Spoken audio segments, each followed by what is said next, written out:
Hello friends, माई astro guide में आपका स्वागत है। दोस्तों, लर्न एस्ट्रोलॉजी में आज हम पढ़ेंगे ग्रहों के बारे में। आज से मैं स्टार्ट करूंगा।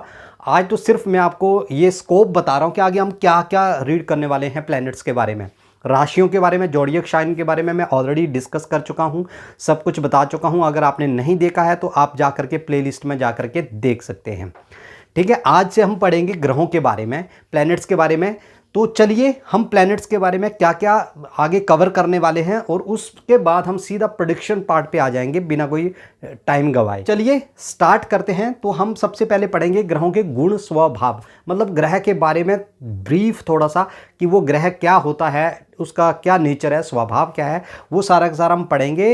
वो ऑलरेडी मैंने वीडियो बना दी है, 9 ग्रहों के बारे में 9 वीडियो मैंने बना दी हैं, जाकर के आप प्लेलिस्ट में देख सकते हैं। प्लीज़ उन वीडियो को जरूर देखें, अदरवाइज आपको समझ नहीं आएगा। उसके बाद हम पढ़ेंगे स्वामित्व, मतलब किस ग्रह के पास किस राशि की लॉर्डशिप है, वो हम पढ़ेंगे। उसके बाद पढ़ेंगे हम महादशा। महादशा क्या होता है कि ग्रह, हर एक ग्रह की एक न एक महादशा होती है, उसका टाइम पीरियड होता है। जैसे एक पॉलिटिशियन होता है तो इलेक्शन जीतता है, उसके बाद उसका कार्यकाल 5 साल का होता है। ऐसे ही ग्रहों के लिए भी कुछ महादशाएं निर्धारित है कि भाई इस ग्रह की महादशा इतनी होती है, इसकी इतनी होती है, मतलब उनका टाइम पीरियड जब ग्रह पावर में होता है। उसके बाद हम पढ़ेंगे दृष्टियां। देखिए हर ग्रह के लिए दृष्टि है कि कौन सा ग्रह किस भाव को देखता है, तो दृष्टियां भी हैं, उसके बारे में हम पढ़ेंगे। फिर है ग्रहों के उच्च और नीच अंश। उच्च और नीच अंश क्या हो गया कि ग्रह कब जो है फुल पावर में है और कब वो हो अपनी जो लोअर पावर में है, कब ग्रह के पास पावर है, कब ग्रह के पास पावर नहीं है। मित्रता और शत्रुता, मतलब कौन सा ग्रह किसका मित्र है और किसका शत्रु है, इसका भी बहुत इंपॉर्टेंस होती है एस्ट्रोलॉजी में। फिर हम पढ़ेंगे ग्रहों के बल के बारे में। देखिए क्या होता है कि हम क्या करते हैं, सिर्फ कुछ चीज़ों के बेस पे जब हम प्रेडिक्शन करना शुरू कर देते हैं तो रिजल्ट कभी नहीं आती। तो उसके लिए हमें क्या देखना होता है, ग्रहों के बल देखने होते हैं। मतलब ग्रह के अंदर फोर्स कितनी है, डिग्री भी फोर्स को बताती है। डिग्री तो ये बताती है कि ग्रह की पावर कितनी है, लेकिन ये बल जो बताते हैं अतिरिक्त पावर कितनी है, एडिशनल पावर ग्रह के पास जो है वो कितनी है। फिर आ जाती हैं ग्रहों की अवस्थाएं, मतलब वो ग्रह जो है किस अवस्था में है। मतलब अगर वो कोई ग्रह बाल अवस्था में होगा, बालक अवस्था में होगा तो उतना रिजल्ट नहीं देगा, युवा अवस्था में होगा ज़्यादा रिजल्ट देगा। तो ये पढ़ेंगे हम ग्रहों की अवस्थाओं के बारे में। फिर हम पढ़ेंगे ग्रहों के कारक, कौन सा ग्रह किस चीज़ का कारक है। देखिए कुछ ग्रह जो हैं, हर एक ग्रह किसी न किसी चीज़ को सिग्निफाई करता है। जैसे कि सूर्य पिता का कारक है, चंद्रमा माता का कारक है। तो इस तरह से हम ग्रहों के कारक के बारे में पढ़ेंगे, इनका भी बहुत इंपॉर्टेंट रोल होगा प्रिडिक्शन करने में।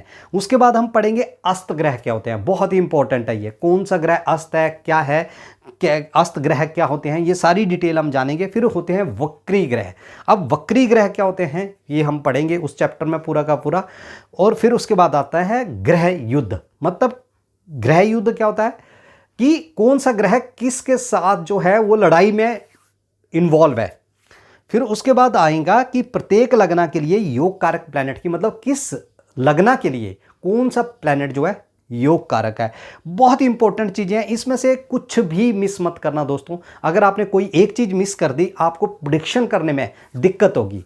आपने ज़ोडिएक साइन का मैं बता चुका हूं, वो भी आपको पढ़ना बहुत जरूरी था। ये प्लैनेट के बारे में जितनी मैं ये 13 चीजें बता रहा हूं, इसमें से अगर आपने एक भी चीज मिस कर दी तो आपको प्रेडिक्शन करने में दिक्कत आएगी। सबसे लास्ट वाली जो है ये तो सबसे ज्यादा इंपॉर्टेंट है, क्योंकि ये बताती है कि देखिए हर लग्न जो होता है उसके लिए हर ग्रह शुभ नहीं होता और हर ग्रह अशुभ नहीं होता। जैसे मेष लग्न वालों के लिए कुछ अलग प्लैनेट जो हैं वो शुभ होंगे और कुछ अलग प्लैनेट अशुभ होंगे, वृषभ वाले के लिए कुछ अलग होगा। तो इस तरह से हर एक लग्न के लिए अलग अलग ग्रह जो हैं इंपॉर्टेंट होते हैं, मतलब अच्छे होते हैं, और बैड प्लैनेट होते हैं और गुड प्लैनेट होते हैं। उसी के बेस पे हम प्रेडिक्शन करते हैं। तो ये है हमारा पूरा का पूरा सिलेबस जो हम ग्रहों के बारे में डिस्कस करने वाले हैं। अगली कुछ जो 10-12 वीडियो जो भी बनेंगी इसकी, उसके बारे में हम डिस्कस करने वाले हैं। उसके बाद हम स्टार्ट कर देंगे अपना प्रेडिक्शन पार्ट।